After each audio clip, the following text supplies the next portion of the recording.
Yes, we're back. We stopped on anger management. We have gone through the first 3 steps in anger management. Now let's continue with Dr. Uzo, number 4. Number 4 is choose to drop cravings for control in exchange for freedom. Okay, can you explain that a little bit? Well, the whole essence of intimidation is to control, to dominate, and to rule over someone else so that they can do whatever you like. And you have to drop that and go for freedom. Allow people their free will, God-given, yes. Exactly. And the essence of life, even in marriage, is not to change anybody, but to reinforce who you are. God has made you. So don't try to change anybody because you are not Holy Ghost Junior. You are not God either. No. Okay. And don't play God in anybody's life. Right.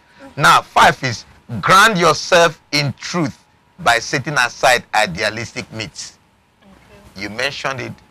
Some people are perfectionists. Yes. Don't try. There is no perfect world. Or perfect human being. Perfect human being. And relationship involves 2 imperfect people. That's why forgiveness, care, building up, encouragement, and also love, as well as mutual trust, is very, very important. Respect is very, very important. So that's why I say ground yourself in truth, the truth and reality of life, by setting aside idealistic myths.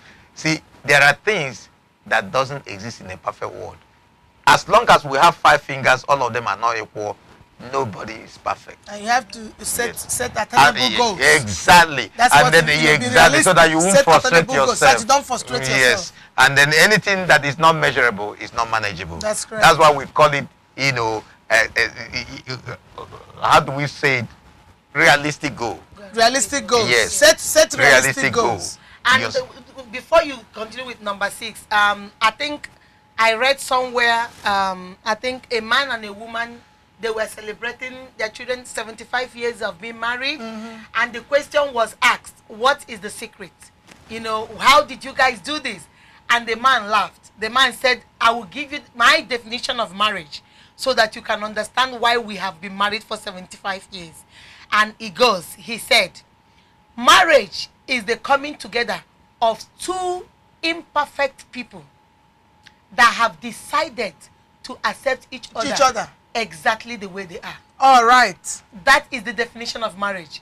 Coming together of two imperfect individuals who accept that they are imperfect, but they have accepted to accept each other exactly the way they are. And that is the true definition of marriage. Just like Dr. Uzo said, nobody is perfect. You cannot tell me your wife is the worst thing that ever happened to you. You might also be the worst thing that ever happened to her. But you guys must decide to accept each other as the worst thing that happened to each other and move on in the marriage. Let's go to the next one. Keep your lifestyle habits consistent with your emotional composure. Okay, explain that a little bit. Well, don't stretch yourself. Let me give you an example. Okay. If you know that you can't afford a big house and your wife is an RN, don't go and push the woman to work overtime in order to furnish that lifestyle.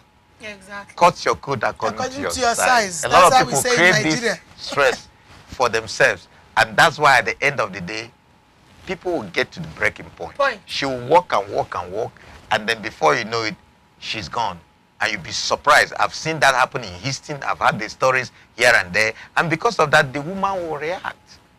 And the man too. Let's not say only women. See, there are some men too that are workaholic. To maintain the woman. And after some time, the man will break too. Exactly. He builds resentment. He builds resentment. And from there, it blows over to domestic violence. So we call it lifestyle habits. Okay. Don't cut your coat according to your size. So another lifestyle choices. If you know having cable TV will break the bank, and that you are not even at home to watch cable TV, and you are paying for these things every month, cut it off. You know, and if you know you are broke, okay, don't go and then start watching video games. Try to get extra course or something to make more money to offset that stress. Or I know a lot of people, when they even lose their job, they are still eating the same way, going to movies, I mean, they maintain the same lifestyle. I'm borrowing from people, it creates tensions and trouble and stress. And before you know it, you take it on someone. And who will you take it out? Your wife, naturally. Yes, or your husband, or your wife, or your partner. So that's a problem. Okay. Another thing, again, the 7th point, if you understand, is live in humility rather than self-preoccupied pride. Okay. Every clash, every quarrel is a clash of ego. Exactly. Right. You did this, you are that, and before you know it, love is no longer there. Selfishness is the root of pride. Yes. And it's all about you, me and myself. And once it becomes about yourself in marriage, instead of mutual understanding and give and take, instead of us, it's not me.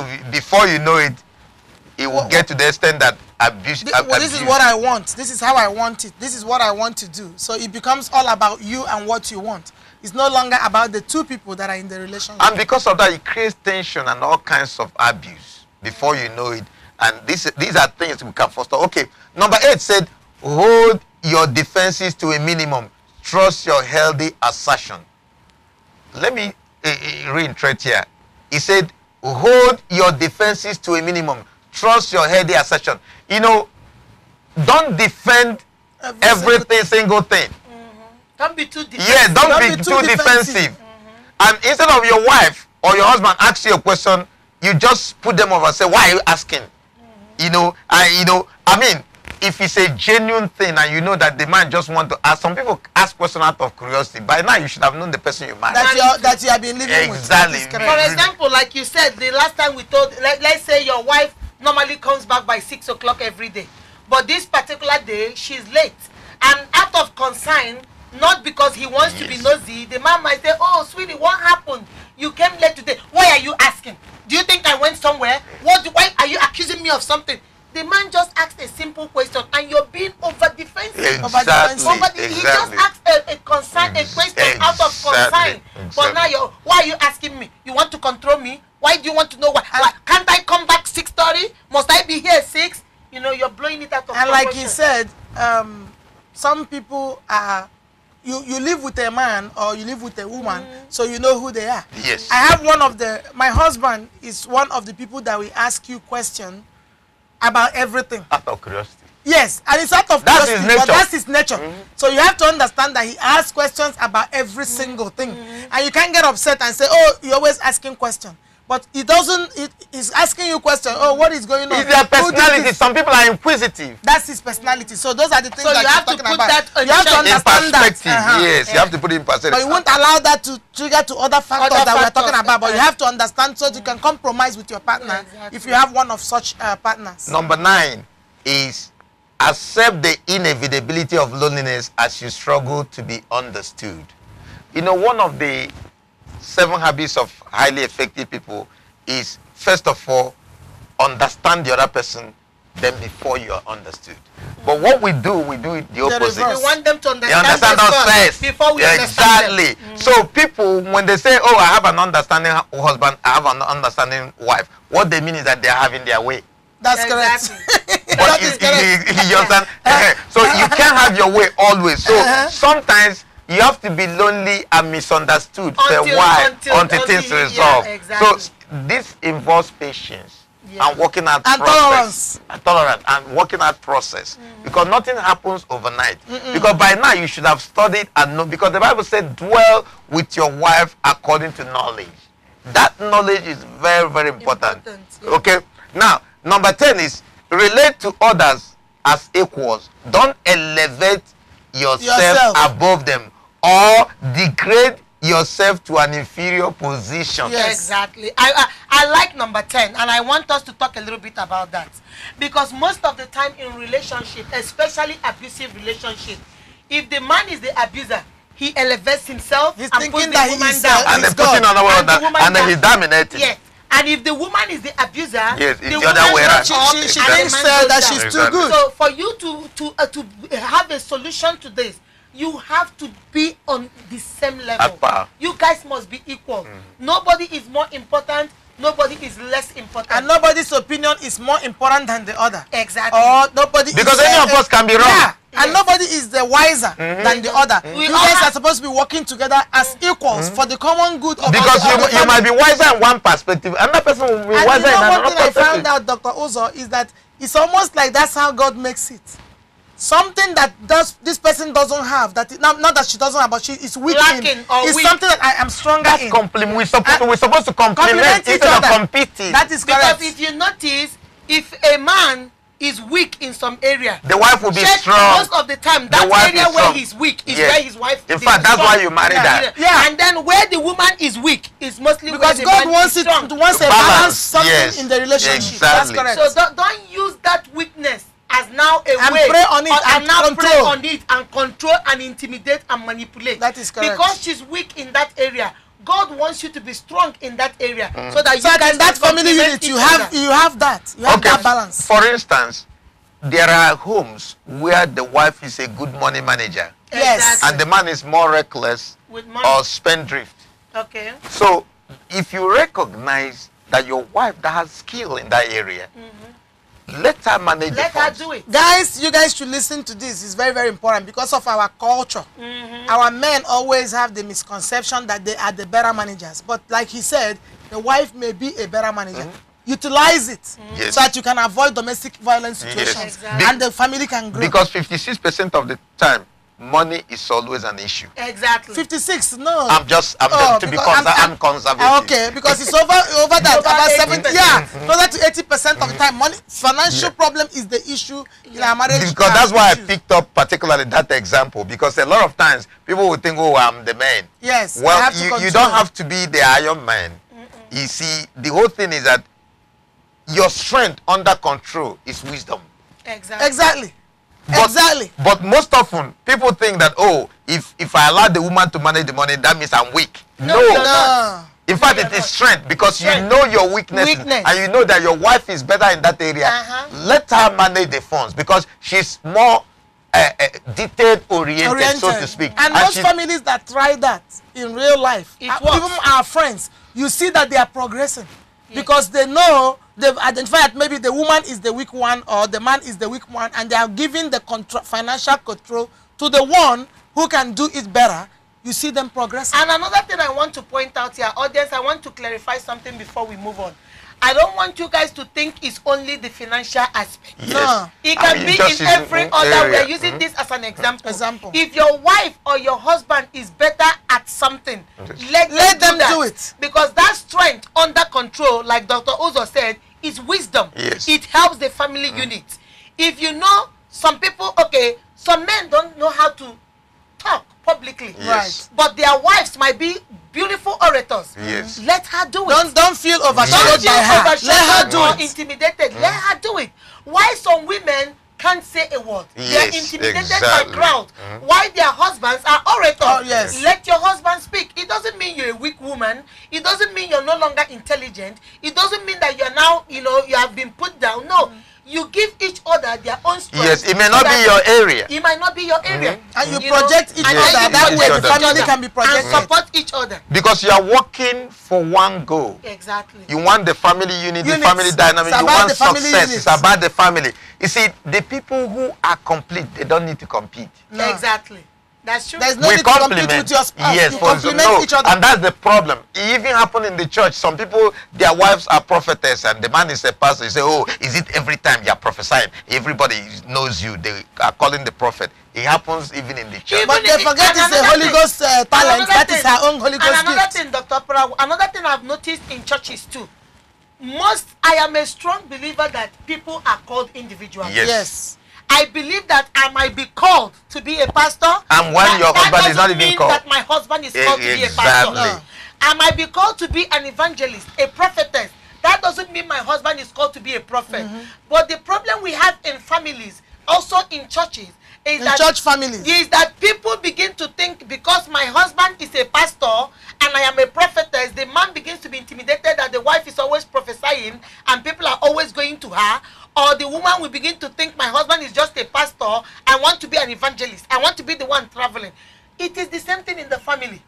Like Dr. Uzo said, a family that complement each other do not compete. Do not compete. Yes. If I am weak in this area and you're strong in this area, and we complement each other to make a good, healthy family unit, there is no need to compete with each other, because all we're doing is for the family to win. Yes, a husband and a wife is not supposed to. If your husband is well read, your wife is well read, it's all to the glory of the family unit and God. Yes. There is no reason to compete with each other, because once you start competing with each other, that's when all these signs starts coming in. People become resentful. People try to intimidate. If the wife or husband is going further, they want to intimidate you and put you in your right place. Yeah. And from there, domestic violence will result. And actually, this calls for healthy self-esteem. Yes. Because when people don't have healthy self-esteem, they don't have a good self-image, and self-value comes down, and they become inferior. They become inferior about their wife, and it's a big problem. Yes. So you know who you are. Something that will make you happy that your wife is progressing or your husband is progressing becomes an issue in the family, because you are the self-esteem is low, and so you're feeling intimidated, you're frustrated, inadequate, you're irritated, insecure. You're insecure. Now who do you take it out on? The closest person to you that is out. So let's go to number 11. Number 11 says, pass along to the next generation your insights about anger. Okay. We've emphasized this before. We have said that empower our children. Exactly. So that live by example, it's a generational thing. But we also live by that example. I'll give you a little example. Where we live in Houston, some people are wondering why they tell their children or teach their children different things and they are not following it. One thing they don't understand is that people learn more by showing, by example, than by word of mouth. And you know what they said? That's example is better than precepts. Yes. Because you're telling me, don't do this, don't do that, don't hit a woman. But you don't show. Don't hit a woman or don't hit a man. But I see you hit my mom. Yes. So what are you teaching me? Or you're telling your child goes to school and your child cannot control his anger. He gets in trouble. You're very upset and telling him, why can't you control your anger? Why did you hit another child? Why do you hit another child? But your child is watching you yell and scream and hit the mom every single day. So what are you teaching the child? So you are correct. You have to create awareness in our children by teaching them about anger. Also, it could also be a bomb that hits the husband. Everything he slaps the husband. I've seen that happen. Yeah, and if you do that, what are you teaching your children? Yeah, exactly, because the kids are watching. If the school call you and tell you that child is fighting in school, why are you fighting in school? Why can't you control your anger? But you are teaching your child at home that it is okay not to control your anger and fight. Yes. So let's go to number 12. Number 12 is avoid temptation to rationalize your anger. Assume full responsibility for who you are. Exactly. Yeah. Don't say that, it's because I drank a lot of beer. Or I'm made that way. That's the way I am. It runs in my family. Yeah, we are always very angry. I only hit her when I get drunk. You know, I only hit her when I'm on drugs. That's why. You know, I thought this thing is only in black folks. I saw it in white people. We say, oh no, it's my old Irish anger. I honestly, and I'm like, wow, this is just a human issue. It's a global issue. It's a global issue. It's a global issue. And like Dr. Uzo said, and which we said during the prevention section, you know, we want to rationalize it. If you clean the house, you know, I wouldn't have hit you. Yes. Why didn't you clean the house? If you cook this meal and you put enough salt, why would I be yelling at you? If you did laundry and you just folded it and put it away, why would I get angry at you? So we want to rationalize it. We want to make excuses because we don't want to accept that we personally have a problem. Issue. You caused me to do it. I don't want to say, you know, if you didn't do this, I wouldn't have done it. So that's rationalizing. So child of God, if you make excuses, then you are not making anything happen. You're not making progress. Okay, next. Now, final one, child of God. Be accountable for your ongoing growth and open about your anger management. Okay. You know, at the end of the day, this thing is about personal growth and development. Issue. It's an individual issue. It has to start from within. Somewhere. And then when you start from within and begin to build yourself, our problem is that people age, they don't grow. Exactly. And that was why you were talking about adults throwing temper tantrum. Exactly. And you think that should have outgrown it. But because they never grow. They are just aging. They're getting older. But they are not wiser. They don't know how to control themselves. They don't know how to, you know, control the human spirit. Remember, the Bible says that they that control their spirit is greater than he that took a city. Exactly. I know you see, every church you see will say, oh, want to take over the city, right? Well, if you don't control your human spirit, there's no way you can control you can take over the environment, your community. That is and correct. So because people are watching. So guys, like he said, finally, you know, you have to control your anger. And it will take us to the other side of anger management. If you have done all this and you still can't control it, there are counselors out there. There are anger management counseling sections professionally.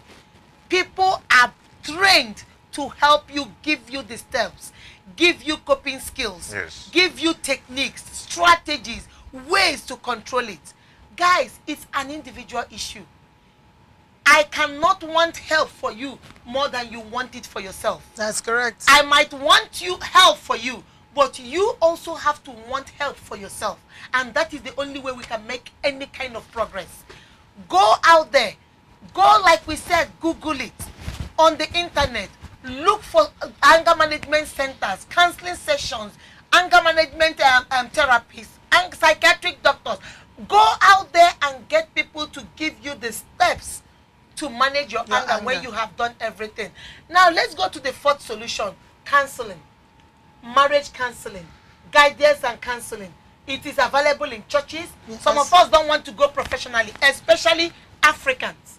Africans have this set of mind that when you go to an anger management counseling session, to admit or you yourself. go to a marriage counseling, that's it. It shows you are weak, you are dumb, that you did it, you or did that it, you have issues. you have committed a crime, and you know. So I want you guys to please emphasize on that for our audience. Yes. Let's start with you, Dr. Para. In terms of counseling or anger management, when you recognize all the steps that we talked about regarding anger management, you need to seek professional help. Exactly. One thing that we have found out with anger management based on statistical data and talking to people even through my research is that it's not going to go away. It doesn't go away. Because you're pretending that you don't have it. Or sweeping it under the rug. Doesn't mean that you don't have it. Or you're pretending that it's not there. Or you can control it. Or you only get angry because of this and that. You can control it. It doesn't mean that it is really the situation. Seek help. People from African origin, especially people in diaspora, because of our upbringing, we think that if you go to seek help, any kind of help, is a problem. And that's why we're having issues. Guys, we live in a society, we're lucky to live in a society where there is help. All we need to do is to take things that are available for us for the taking. We need to go to anger management training, yes, if that's what we need.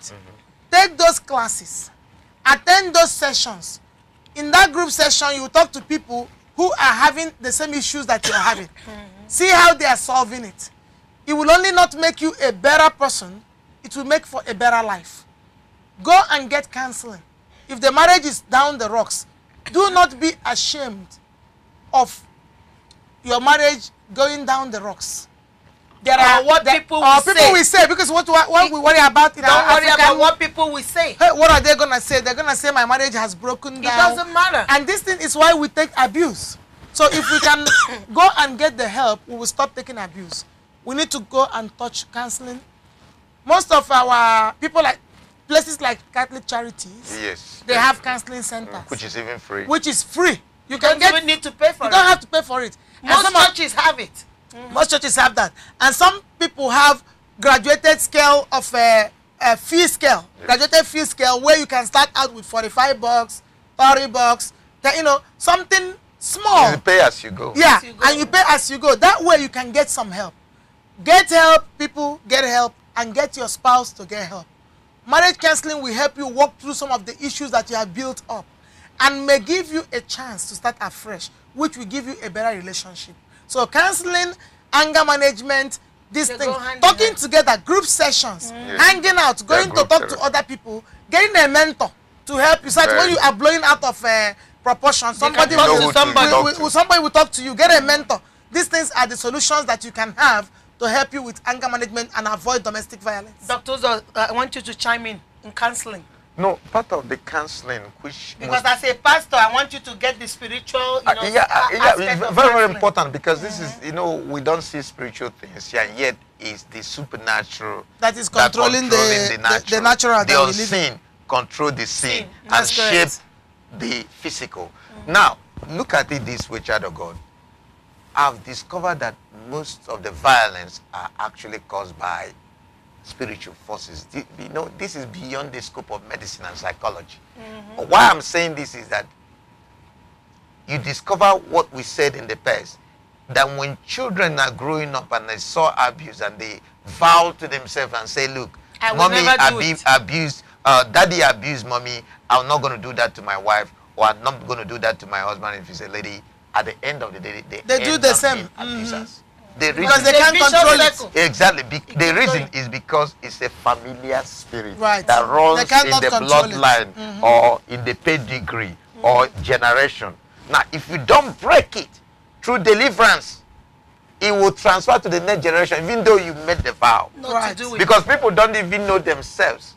They think they don't even know they have because it. They think they can control because it's subconscious. Because if you would have controlled it, you would have controlled it now. Yes. See, a lot of times, the woman or the man will apologize and they do it again and do it again. Because they can't control it. Exactly. Because they can't control because it's not you. People think they are in control. They think I'm a man, I'm a strong woman, I can handle it. No, you cannot. You can't handle it. You can't handle it. Because this is the problem. And it's a deception of the enemy. Because you see, trust me, child of God, when something is happening to you and it's a repetitive cycle, there's a spiritual force behind it.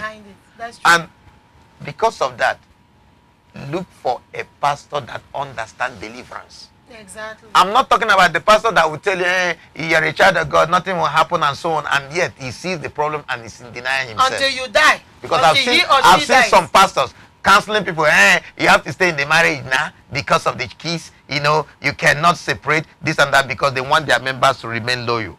That's not how to be loyal. That's manipulation. That's manipulation by the pastor too. And that's not a way to avoid domestic violence either, because you're going to go there and get killed. Exactly. So bring the man to deliverance. There's a difference between personal weaknesses and demonic possession. Exactly. If the man is hitting everywhere, breaking glasses, banging the door, screeching away in his car, the man has problems. It's not a normal behavior. Yes, sometimes people even have heart attack. While angry. And palpitations. Yes, and all kinds of things. And stress can cause anything. Stress can cause any disease. So, let me tell you, if you don't go for deliverance, that stuff will destroy you. Because a lot of people, a lot of pastors don't even believe in deliverance because they themselves are screwed up. Because they themselves have problems. And because of that, they deny the rationality is like, oh, it happens to everybody. No. No, it doesn't happen to everybody. And you see what you're saying now, if you are a pastor, or you're a bishop, or you're a prophet, or you're a prophetess, or you're an evangelist, and you are hitting on your wife or your husband, and a family member, a church member comes to you and say, hey, guess what? My husband is hitting me. What advice are you going to give? What advice are you going to give? So the advice you will give is don't worry about it. Pray, my sister. Have you been verbally abusing your husband? Do you listen to him? Are you a Christian sister? Are you submissive? Are you submissive? Because that's what he is doing in his home. So he doesn't want to condemn the same thing he's doing. And you take it to the pulpit and indirectly he's preaching about himself, about condoning this kind of thing. And let me tell you one thing that happened in Orlando Christian Center. And this is a true story. This is with Benny Hinn ministry. The worship leader, one day, in the presence of 25,000 people, Orlando Christian Center was up to 25. It was, Benny Hinn was a pastor as at that time. Benny Hinn went and snatched the mic from the worship leader. And they asked Pastor Benny Hinn, why did you do that? He said, the Holy Ghost asked me to take the mic from this man. Half of the church left. Later on, the wife now came forward and said, all this while, my husband has been abusing me, hitting me. When we come to the parking lot, he will come there to say amen and worship and all that. Now, it has begun to affect the spirit of the worship, and the whole miracle, everything was going down. Season. Benny Hinn now had to remove him. Now, when the people learned about it, of course, half of the church were already gone. I'm trying to say this thing because it can happen to anybody. Yeah. As far as that is concerned. Now, another thing about deliverance is that if you go to a pastor and he's telling you that, oh, pray about it, a Christian can't have a demon, it's none of that, and rationalize or trivialize it and make it look small and simple. Like it's nothing. When it's destroying your family, please leave that church and go get help somewhere and come back to your church, whatever. This is very, very important. And I'm not talking about deliverance prayer. I'm not just talking about, praying deliverance prayer. There are two different things. Just like you have counseling session, you have a deliverance session with revelation to deal with the root cause of that problem, the demon behind that bondage. Because it's a problem. Because some people will just do casual prayer. You know what I call pretty prayer? I understand. Do some, cosmetic prayer here and there and say it's deliverance. No, that's not deliverance. Deliverance is by revelation, and not only revelation, there's a session, and then with that revelation, that demon has to be cast out. If it's not cast out, and remember again, part of counseling is not counseling what we should cast out. The old Pentecostals, when we grew up, we don't cancel what needs to be cast out. You cancel psychological, emotional, and natural problem. But demonic problem, you have to cast out. Otherwise, that demon will destroy your family. We still linger. Exactly. All right, guys. Oh, God, we are on a roll. You guys are listening. Counseling, either in the church, professionally, anger management, either in the church, professionally. Guys, we need to get help. You cannot control it. You can't say you control it. Every time you hit your wife on Monday, you apologize Monday night. Tuesday you hit her. You apologize Tuesday night. Wednesday you hit her. That's a vicious circle. Yes. You need to be delivered. Yes. You need to be healed. You can't keep apologizing and saying, I am still sorry. Doing the same thing over sorry, and over but again. you are still doing the same thing. You can't call her stupid today, call him stupid today, useless today. Tomorrow you will apologize to your husband. The next day you do the same thing. There is no need for the apology if you're not going to change. Because the apology is fake. It's fake. It's not real. When you say you are sorry, then you should actually mean you are sorry and show you are sorry. And not do it again. Guys, we need to go out there and get help. On the internet, go out there. On your phones, now everybody has a smartphone. You can get anything on your phone. You can get anything on your iPad, your Kindle. There are so many electronic devices out there. Sit somewhere and find help. We need help professionally, psychologically, in the church, spiritually. We need help. Yes. Now, people don't need to know that you are taking counseling or anger management. Yes. You can have these things in private. Just go and get help. Yeah, because most people, especially the Africans in diaspora, they are worried about what people will say. We are so worried about what people will say. What would they say? If I'm going to anger management, it means I am telling people I have anger issues. What would they say if I'm going to a marriage counselor? That means we have problem in my marriage. Guys, it doesn't matter what they say. People, like my pastor will always say, people will talk about you as long as you are alive. Let me tell you. They will talk about you, so don't worry about what they say. You need help for your family. You need help for your sanity. For yourself. You need help for yourself. Get it. Do it. Live in a family where you will enjoy the origin and definition of marriage as God ordained it from heaven. And let us not be in denial, pretending we are happy when we are not. Yes, you're not supposed to live your life unhappy. Exactly. Now let's talk about the fifth one is safety plan. Yeah, Dr. Oprah, I want you to comment a little bit about safety plan. What do you mean by that? For our audience, a solution is safety plan. One of the solutions to domestic violence is a safety plan. Most of the counselors and the professionals will advise you to have a safety plan. Okay. The reason for this is because we were talking about people in diaspora and from the African origin. We don't believe in breaking up the relationship. We stay there for whatever reason. And because we don't believe in breaking up the relationship, we don't want you to end up dead. So what are you going to do? You have to have a safety plan. Safety plan is something that you plan in advance, that you keep around. So that when a situation comes, if you're in a domestic violence situation, so that when something comes up in your relationship, you know what to do. First, you need to know the number to dial 911.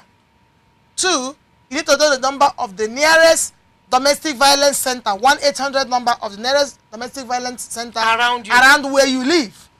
Number 3, you need to know the floor plan of your building, wherever you're living. The floor plan. You need to know if this door is locked, is there an escape route? How can I get out of here? If I'm locked in and being beaten, where can I go? How can I run out of here? If it is possible, you need to pack a load, something that overnight stay, That means if you run out, you can grab that on your way and go where you can stay overnight so our tempers can cool off.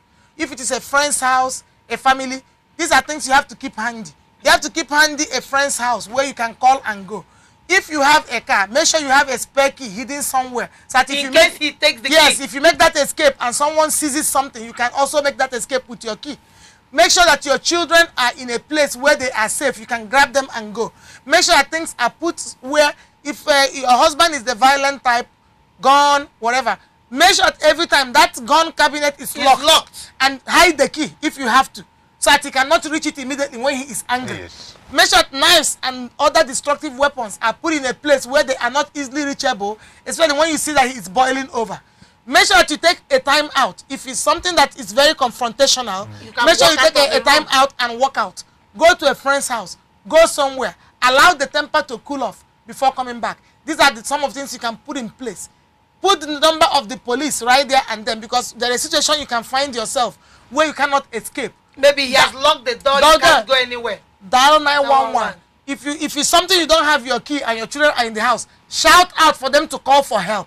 Shout to your neighbors. Scream out if you have as loud as let you can. Somebody hear you so that help can be brought to you. Those are called safety plans. Okay, guys, you have had it right from the legal guy, right from the legal professional. You have had it. Safety plans. Unfortunately, you are in this domestic violent relationship. You can plan how you can be safe. 911. Call 911. If you can't reach a phone, scream for your children. If your children are not around, scream until somebody hears you. People passing by, your neighbor, bang on the scream, door. bang on the door, hit on the glass, throw something on the glass. Let somebody know that somebody is about to kill you. If there's a gun in the house, make sure it's locked at all times. Make sure it's not where it's so accessible for him to reach. If you have a route of escape, in case he locks the door, can I go out through the window? If he is downstairs screaming, can I go up in the room and call the police? If he's upstairs screaming, can I walk to the neighbor's house? Can have a safety plan in case you are now in it. You have seen yourself in it. You tried everything, and yet this is where you are right now. These are some of the plans you can make to make sure that you're safe.